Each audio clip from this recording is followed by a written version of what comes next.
आइए, सुनिए, देखिए, समझिए सनातन सत्य। जैसी दृष्टि वैसी सृष्टि, दृष्टि विज्ञान। कुदरत, कुदरती रचना एवं कुदरत के कानून से शाश्वत सुख की प्राप्ति।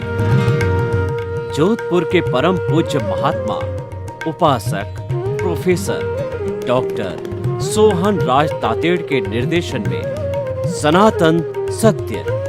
जैसी दृष्टि वैसी सृष्टि, दृष्टि विज्ञान।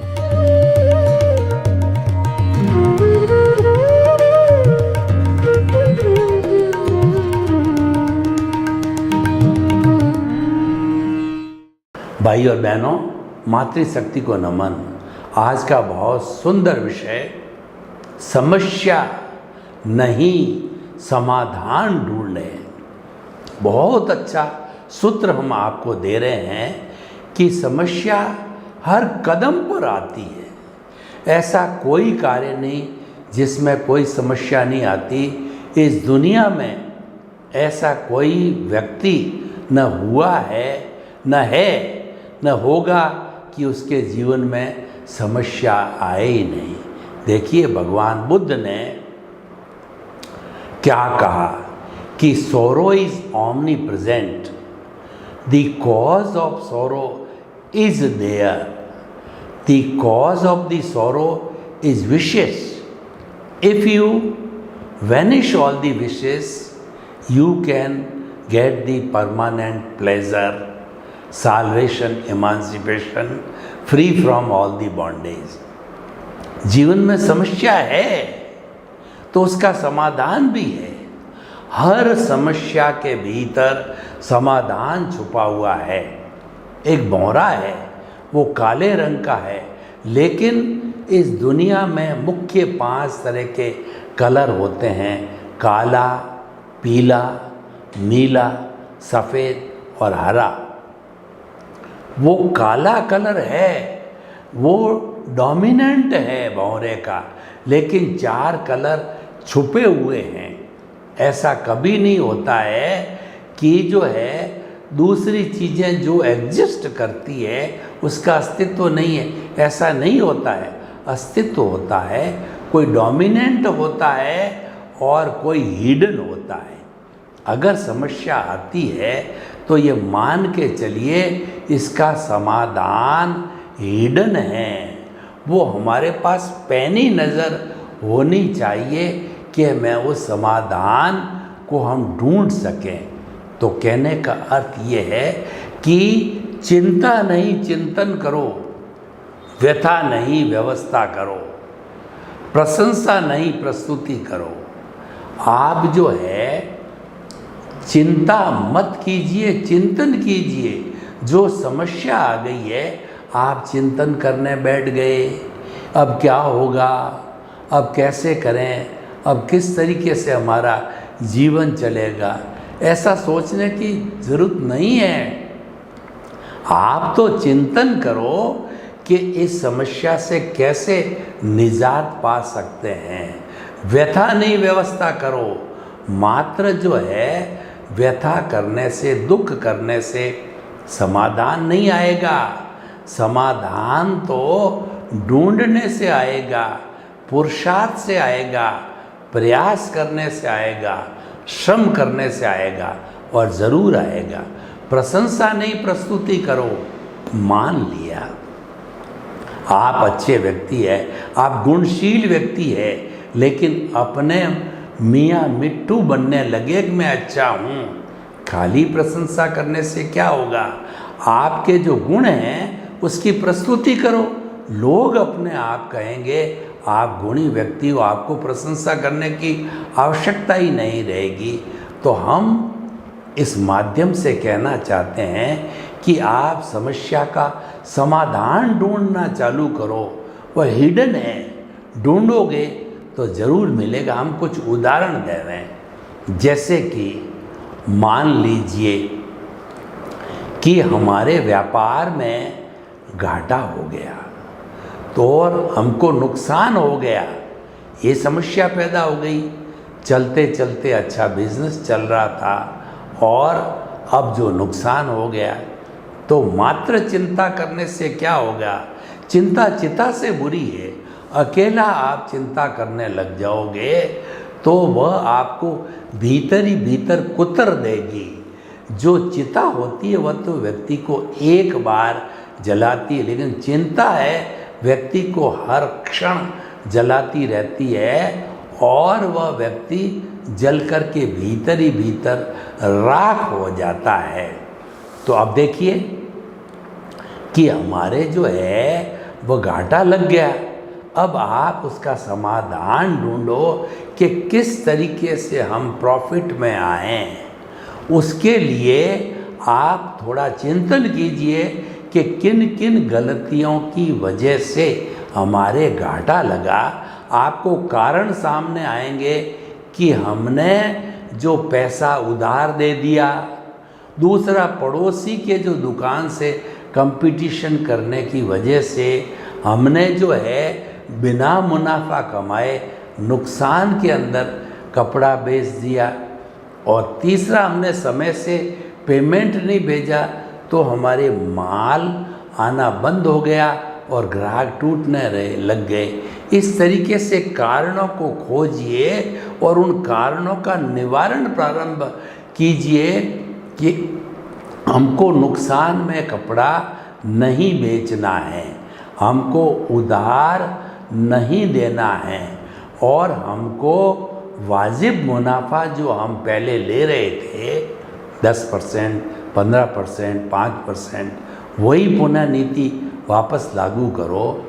तो ये जब नीतियाँ वापस लागू करके हम उसी स्थान पे, उसी धंधे में पॉलिसी चेंज करके हम वापस जो धंधा चालू करते हैं, हमारा समय अच्छा आता है, पुण्योदय आता है, तो हम पहले पूर्व की स्थिति से कई गुना और ऊपर चले जाते हैं। ये देखिए, इसमें पुण्य पाप भी काम करता है। पुण्योदय होता है तो व्यक्ति को नफ़ा नफ़ा, तरक्की तरक्की होती जाती है।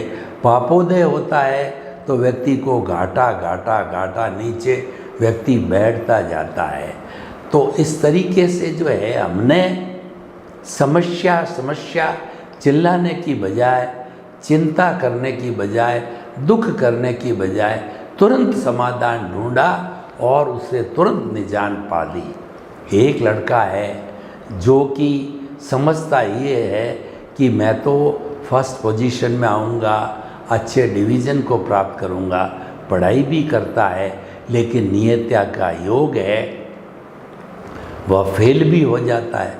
कुछ कारण बन जाते हैं, एक आध पेपर मिस कर देता है, बीमार पड़ जाता है, तो फिर वो उसका रिज़ल्ट आया तो फर्स्ट पोजीशन तो दूर रही, वो तो फेल हो गया।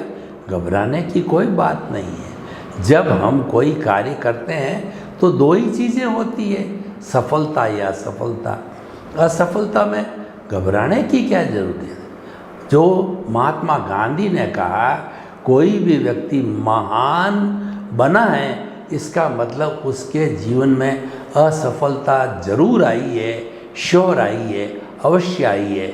बिना असफलता के कोई व्यक्ति महान या सफल नहीं बनाता है। असफलताएं व्यक्ति को सफल बनाती है।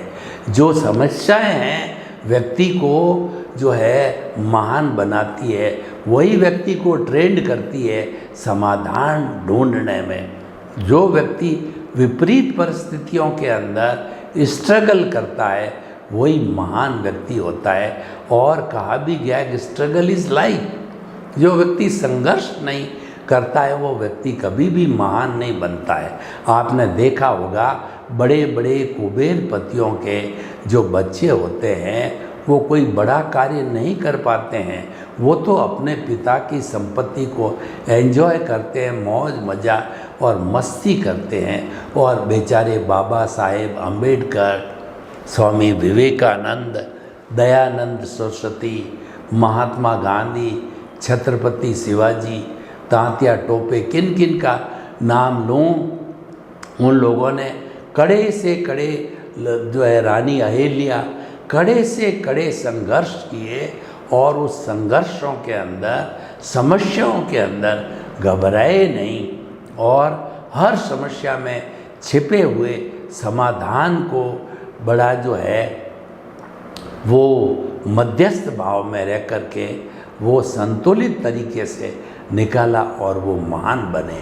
तो आज का विषय हमको जो है उत्साह पैदा करता है, हमको पॉजिटिव थिंकिंग बताता है, हमारे को जीवन के गुर देता है कि समस्याओं के अंदर समाधान को ढूंढो। समस्या मूलक मत बनो, समाधान मूलक बनो। कई बार क्या होता है कि कोई भी तकलीफ़ आती है तो कुछ कहना चाहिए जेलेसी रखने वाला और जो है जो कहना चाहिए उस व्यक्ति को गिराने वाला व्यक्ति वो समस्या मूलक बनता है और समस्या पैदा करता है, उसको और नर्वस करता है, उसका हेल्प करने की बजाय उसको तोड़ता है। ऐसे लोग भी होते हैं। तो हम आपको कहना चाहते हैं कि ऐसे लोगों से दूर रहिए। कबीर जी ने कहा है कि निंदक न्यारे राखिए, आंगन कुटी चबाए, सार सार को गई रहे और थोथा दे उड़ाए। हमारा जो निंदक होता है उसको भी हमें पास में रखना चाहिए, वो हमें समाधान बताता है। वो निंदक व्यक्ति जो है हमारा जो गलत कार्य है उस पर हमें अंगुली निर्देश करता है, उस पर हमें पहले से आगाह कर देता है ताकि कि हम उस गलत दिशा के अंदर आगे नहीं बढ़ें। तो आप देखिए कि हमें जो है वो समस्याओं के अंदर समाधान को ढूंढना चाहिए और निराश नहीं होना चाहिए। जीवन में कभी भी व्यक्ति को निराशा के भाव नहीं लाना चाहिए। और मैं आध्यात्मिक जगत की बात करूं कि जो हमारे भीतर प्रभु विराजमान हैं, जिसकी ताकत से हम बोल रहे हैं, खा रहे हैं, पी रहे हैं, उठ रहे हैं, बैठ रहे हैं, तो वह तो जो है अशरीरी है। वह तो अनंत ज्ञान, अनंत दर्शन, अनंत शक्ति, अनंत सुख का धाम है। उसमें तो दुख है ही नहीं है, तो समस्याएं आएगी कहाँ से। ठीक है, हमारा जो व्यवहार जगत है उसके अंदर पुण्य पाप का खेल है। पुण्योदय होने पर जो है हमारी समस्याएं समाप्त होती है, पापोदय होने पर समस्याएं खड़ी होती है। लेकिन समस्याएं आए या जाए उससे हमें दुखी नहीं होना, विचलित नहीं होना चाहिए। उसके अंदर हमको मध्यस्थ भाव रखना चाहिए, धैर्य रखना चाहिए। साईं बाबा का पूरा जीवन चरित्र पढ़ो तो उन्होंने केवल 2 बात ही कही है कि श्रद्धा और सबूरी। उनकी पूरी फिलॉसॉफी, जिन्होंने इतनी बड़ी समस्याओं का समाधान किया, चमत्कार किया, मानवता की सेवा करी और कष्ट पाने वाले लोगों को कष्टों से उबारा, केवल 2 सिद्धांत के ऊपर। एक तो ये है कि आप श्रद्धा रखो, आप अपने आप पर श्रद्धा रखो, जो कार्य कर रहे हो उसमें आप श्रद्धा रखो। आप सफलता चाहते हो, सोच लीजिए कि सफलता थोड़ी सी दूर है, आपको निराश होने की जरूरत नहीं। यानी धैर्य रखिए, आप धीरज रख कर के और उस समस्या को फेस कीजिए। आप शांत रहिए, आप निराश नहीं होइए और आप पूर्ण जोश खरोश के साथ में आगे बढ़ते रहिए। समस्या का समाधान अपने आप आ जाएगा, सफलता आपके चरण चूमेगी, आपको सफलता अवश्य मिलेगी। यही हम कहना चाहते हैं। हमारा सनातन सत्य कार्यक्रम है, आपको यूनिवर्सल ट्रुथ देता है, आपको शाश्वत सुख की नींव लगाता है और हमारा आधार है कि जो है वो कुदरती रचना और कुदरत का कानून है उसके ऊपर आधारित है। यानी वो ये कहता है कि जो कुछ भी आपका ये जीवन चल रहा है इसका संचालन जो है कुदरत करती है। यानी कुदरत ही आपके इस जीवन की क्रिएटर, ऑपरेटर और डिस्ट्रॉयर है। तो आप जो है कुदरत के द्वारा संचालित होते हो, तो आप उसके अंदर अपनी टांग क्यों अड़ाओ, आप तो कुदरत को समर्पित हो जाओ। यानी जो कुछ भी चल रहा है उसकी वो जो है कुदरती रचना समझो, उसके साथ जुड़ो मत, उसके साथ जुड़ो नहीं। इसका अर्थ ये हुआ कि आप उसकी क्रिया की प्रतिक्रिया नहीं करें। जो कुछ भी आपके साथ घटित हो रहा है ये मान के चलिए कि ये तो मेरे पिछले जन्म की जो क्रिया है उसकी प्रतिक्रिया है। ये जो मैंने पिछले जन्म में एक्शन किया था उसका ये रिएक्शन है, उसकी ये पुनरावृत्ति है और ये तो मेरा ही किया हुआ है। तो किसी को दोष नहीं देना चाहिए और जो कुछ भी घटित हो रहा है कुदरती रचना, कुदरती रचना, कुदरती रचना मान के चलते रहना चाहिए। वो हमारा सम्यक तप है, वो तपस्या है। अच्छा बुरा जीवन में घटित होता है, जन्म से मृत्यु के बीच, सुबह से शाम तक के बीच उसको तटस्थ भाव से देखते रहना, उसके ज्ञाता दृष्टा रखना, उसका भेद विज्ञान करना। ये तो प्रकृति है और मैं तो पुरुष हूँ, मैं अलग हूँ। भेद विज्ञान का मतलब अलग अलग। मैं मन वचन काया रूपी शरीर नहीं हूँ, मैं तो मन वचन काया से मुक्त ऐसा शुद्ध आत्मा हूँ। ये भेद विज्ञान करते हैं, ये जुदापन की जागृति करते हैं कि मेरा व्यवहार जगत अलग है, मेरा निश्चय जगत तो मैं शुद्ध आत्मा हूँ, मैं तो मन वचन काया से मुक्त ऐसा शुद्ध आत्मा हूँ। और ये मन वचन काया तो कुदरती रचना है, इसका नियंत्रण मेरे हाथ में नहीं है, मेरा किया हुआ है, इसकी संचालक कुदरत है। तो वो तो मुझे सहन करना ही पड़ेगा, उसके रिजल्ट को तो मुझे स्वीकार करना ही पड़ेगा। तो उस पर कोई भी रिएक्शन नहीं करना, उसको कुदरती रचना मानते जाना, तो आपको कोई तरह का कष्ट नहीं होगा। जब आप प्रतिक्रिया नहीं करोगे तो कोई तकलीफ नहीं होगी, मात्र उसको आप ज्ञाता दृष्टा भेद विज्ञान जुदापन की जागृति के द्वारा देखते रहोगे तो कोई समस्या आएगी नहीं, क्योंकि वो आपके हाथ में नहीं है, उसका संचालन कुदरत के हाथ में है। ऐसा करने से आपका जितना भी जो चार्ज होके आया था वह धीरे धीरे डिस्चार्ज होकर के बर्फ़ की तरह पिघल जाएगा और आपका शुद्धिकरण हो जाएगा। तो हम आपको ये बताना चाहते हैं, समस्या से घबराओ मत। देखिए अंधेरा होता है और व्यक्ति जो है घबराने लग जाता है, भूत चिंतन करने लग जाता है, बोलने लग जाता है, चिल्लाने लगता है। तो भूत कोई दिखता थोड़ा ही है, भूत अगर है तो उसका मुकाबला करो, भूत भाग जाएगा। भूत है नहीं, ये कल्पना है। सुख और दुख वास्तव में उसका कोई अस्तित्व नहीं है, ये मानव की एक कल्पना मात्र है। सुख बाहर है ही नहीं, लेकिन आपने आरोपण कर लिया कपड़े में सुख है, धन में सुख है, स्त्री में सुख है, भोजन में सुख है, पद प्रतिष्ठा, मकान, रोटी, कपड़ा, मकान, शिक्षा, चिकित्सा, सब में सुख है।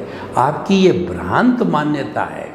आपको अपनी मान्यता को बदलना है, रॉन्ग बिलीफ को राइट बिलीफ में बदलना है कि सुख तो मेरे भीतर विराजमान शुद्ध आत्मा भगवान का लक्षण है, वो तो भीतर है। एक हिरण होता है तो उसकी नाभि में कस्तूरी होती है, तो वह उस कस्तूरी की महक को सूंघ करके इधर भागता है उधर भागता है और वो मृग तृष्णा करता है, वो भागता ही रहता है, तब कोई ज्ञानी पुरुष उसको बताता है ये सुगंध तो तेरी नाभि के अंदर कस्तूरी है, कस्तूरी की आ रही है, तब उसको मालूम होता है। तो वास्तव में हम सब मृग तृष्णा से वशीभूत होकर के, रॉन्ग बिलीफ के वशीभूत होकर के सुख को बाहर ढूंढ रहे हैं। सुख बाहर उसका अस्तित्व है ही नहीं, सुख तो हमारी आत्मा का लक्षण और गुण है। तो भाई और बहनों, व्यवहार जगत में आने वाली समस्याओं से घबराओ मत, उसका समाधान ढूंढो गहराई में। और अगर समाधान आपको मिल नहीं रहा है तो आप शांत होकर के बैठ जाइए। मैं आपको एक प्रयोग कराता हूँ, प्रयोग करके आप देख लीजिए। आंखें कोमलता से बंद और रीढ़ की हड्डी एंटीना की तरह सीधी रहे और हाथ की जो अंगुलियां हैं, हथेलियां हैं, वो ध्यान मुद्रा में आ जाए। आप जिसमें आराम से बैठ सकते हो 5-10 मिनट के लिए सुखासन, पद्मासन, उस आसन में बैठ जाइए। अब मैं आपको थोड़ा सा कायोत्सर्ग कराता हूँ। पहले पूरे शरीर के अंदर चित्त को घुमाइए, ऑटो सजेशन दीजिए। पूरा शरीर एक एक कोशिका शिथिल हो जाए। ऑटो सजेशन, शरीर की 60 खरब कोशिकाएं शिथिल हो जाए। अनुभव कीजिए पूरा शरीर शिथिल हो रहा है। अनुभव कीजिए पूरा शरीर शिथिल हो गया है। मेरा पूरा शरीर रुई की भांति हल्का हो रहा है। अनुभव कीजिए मैं परे स्थान से 1 फुट ऊपर उठ रहा हूँ, इतना हल्का हो गया हूँ। शरीर शिथिल, दोनों नथुनों के बीच के अंदर आप चित्त को केंद्रित कर दीजिए। श्वास को लंबा लीजिए, लंबा डालिए। जब श्वास लिया जाए पेट सिकुड़े, जब सांस निकले तो पेट जो है सिकुड़ना चाहिए, लेते समय फूलना चाहिए। लंबा श्वास, गहरा श्वास, शिथिल श्वास, शरीर शिथिल, श्वास शीतल। अब आपका जो आज्ञा चक्र है, दोनों भ्रुकुटियों के बीच में जो दर्शन केंद्र है, उस केंद्र पर श्वास के साथ में गुलाबी रंग के परमाणुओं को खींचिए और दोनों भ्रुकुटियों के बीच में आज्ञा चक्र दर्शन केंद्र पर एक गोला बन गया है, चमकता हुआ गुलाबी रंग। ये प्रभु परमात्मा ईश्वर के भीतर जाने का रास्ता है। आप भीतर जाइए, भीतर जाइए। कितने गेट लगे हुए हैं, जैसे कोई बड़ा व्यक्ति आता है, गेट के भीतर गेट, गेट के भीतर गेट। और आगे देखिए प्रतीक के रूप में 3 बड़ी बड़ी पट्टियाँ, जो शिव भक्त होते हैं, 3 जो है वो अपने ललाट पर रेखाएं खींचते हैं तो 3 पट्टियाँ नज़र आ रही है। पहली गुलाबी रंग की चमकती हुई पट्टी, चमकता हुआ गुलाबी रंग, तेजोलेश्या, हमें शांति देने वाली है। दूसरी चमकती हुई हल्दी कलर की पीली पट्टी जो है वो हमें आनंद देने वाली। तीसरी वाइट ट्यूबलाइट की तरह चमकती हुई वाइट पट्टी हमको पवित्रता देने वाली। तेजो पद्म शुक्ल लेशाएँ प्रतीक रूप में प्रभु है, क्योंकि प्रभु तो अशरीरी दिखाई नहीं देते हैं, लेकिन उनकी ताकत से मैं बोल रहा हूँ, ध्यान कर रहा हूँ, उनके दर्शन कर रहा हूँ, उनके भीतर जा रहा हूँ मैं और मेरा प्रभु। प्रभु को नमस्कार कीजिए, प्रणाम कीजिए और प्रभु के चरणों में निवेदन कीजिए कि प्रभु मेरे समस्या आ गई है व्यवहार जगत के अंदर, चलते चलते मेरे धंधे में बड़ा घाटा लग गया है। प्रभु आप मुझे समाधान दीजिए कि मैं इस घाटे की पूर्ति कैसे कर सकता हूँ ताकि मैं साहूकार बना रहूँ। प्रभु से आपने एक बार वार्ता की, 2 बार किया, 3 बार किया और प्रभु ने समाधान दिया कि उन कारणों को ढूंढो जिस कारण तुम्हारे घाटा लगा। एक एक कारण को आपने ढूंढा, उधार दिया और ज़्यादा लोभ करके ज़्यादा मुनाफा कमाने की कोशिश की, या जो है पड़ोसी का जो मेरा सेम धंधा करने वाला है उससे व्यर्थ जो है कंपटीशन करके घाटे में कपड़ा बेचा है। कारणों की सूची तैयार हो गई। प्रभु ने कहा कि इन कारणों का निवारण करो, तथास्तु। प्रभु से समाधान मिला, समस्या का समाधान प्रभु ने दिया। प्रभु की कृपा हुई, प्रभु के दर्शन हुए और प्रभु के प्रति कृतज्ञता ज्ञापित करो। प्रभु ने हमारे को आशीर्वाद दिया और धीरे धीरे आप पुनः अपने मूल स्वरूप में आइए। आप धीरे धीरे आँखें खोलिए, देखिए श्वास भारी हो रहा है, शरीर भारी हो रहा है। आँखें खोलिए, प्रभु का जो आशीर्वाद आपको मिला आपकी हथेलियों पे आ गया है, उस आशीर्वाद को आपने अपने सिर पर 3 बार लगाइए। जीवन में कोई भी समस्या आए, आप ध्यान करके एक निश्चल बच्चे की तरह, जैसे बच्चा माँ की गोद में जा कर के और माँ से जो है प्रार्थना करता है कि माँ मुझे भूख लगी है, मेरे दर्द है, मेरे ये समस्या है, तो माँ उसका तुरंत समाधान देती है। तो भीतर हमारी माँ विराजमान है, हमारा अस्तित्व तो भीतर है, वही भगवान है, वही मैं हूँ और वही आप है। इससे बढ़ कर के कोई देवता नहीं है, इससे बढ़ के दुनिया में आपके लिए कोई शक्ति नहीं है। दुनिया का बड़ा से बड़ा अगर कोई देवता आपका कोई नुकसान नहीं कर सकता, आपको कोई लाभ नहीं दे सकता, आपको लाभ देने वाला आपका प्रभु है। तो हम आपको इस एपिसोड के माध्यम से बताना चाहते हैं, समस्या आना स्वाभाविक है। जीवन समस्याओं से भरा हुआ है। निराश नहीं होकर के, समाधान मध्यस्थ होकर के धैर्य के साथ खोजिए और समाधान पाइए। सर्वे भवन्तु सुखिनः, सर्वे सन्तु निरामया। लोक के सब जीवों को सुख मिले, शांति मिले, आनंद मिले, प्रेम मिले, उनके जीवन की सभी समस्याओं का समाधान हो। आपके प्रति मंगल भावना।